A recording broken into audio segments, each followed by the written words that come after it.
This video is presented by VoiceOver article. Bad credit. Lose the shame, take responsibility, and begin rebuilding. According to the research firm Sherbrooke and Associates, 43% of American households are credit constrained. This is probably because they carry too much current debt, or they were forced into making poor choices with their credit in the past. With interest rates rising and the housing market cooling, the number of credit-constrained households is likely to increase. If you find yourself in such a situation, know that you're not alone. Having excess debt and bad credit is a source of shame for many, and it has even been known to break up otherwise loving marriages.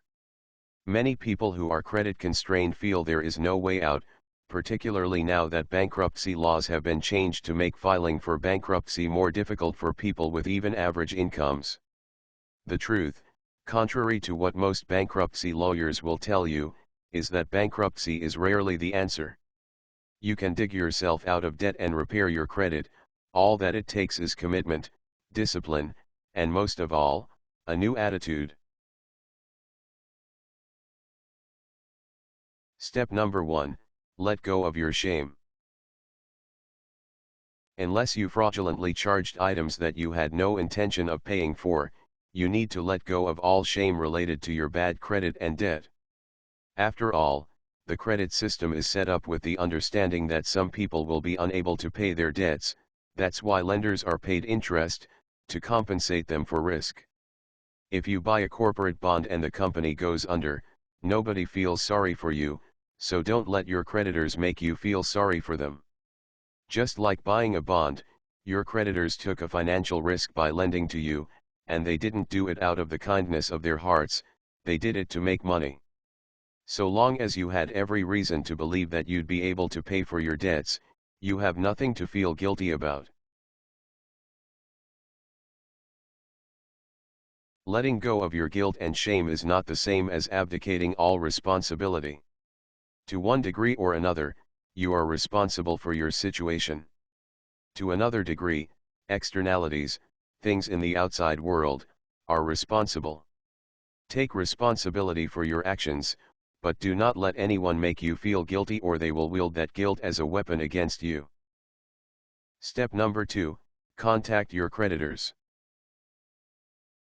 Once you've let go of your shame and have committed to taking responsibility, it will be much easier to face your creditors. Explain to them that you're over your head in debt, and while you want to honor your commitments, you would appreciate it if they would work with you to make doing so easier. Most of the time, your creditors will be more receptive than you would imagine. After all, they're used to people in your position ducking under a rock and ultimately sticking them with the bill.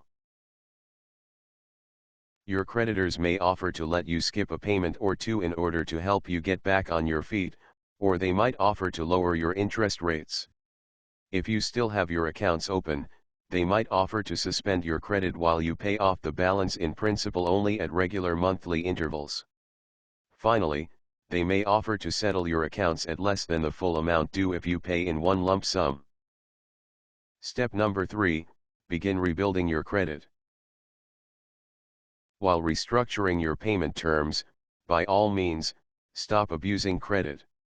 You need to work out a budget that will prevent you from finding yourself in this situation again. If you still have credit cards that haven't been canceled, you should continue to use them, but make absolutely sure that you can pay for everything you've charged that month when the bill comes due. By doing this, you'll keep a credit account active, which is good for your credit. Many of these negotiated payment plans will adversely affect your credit, particularly settling for less than the total amount due, which will be a black mark on your credit report for up to 7 years.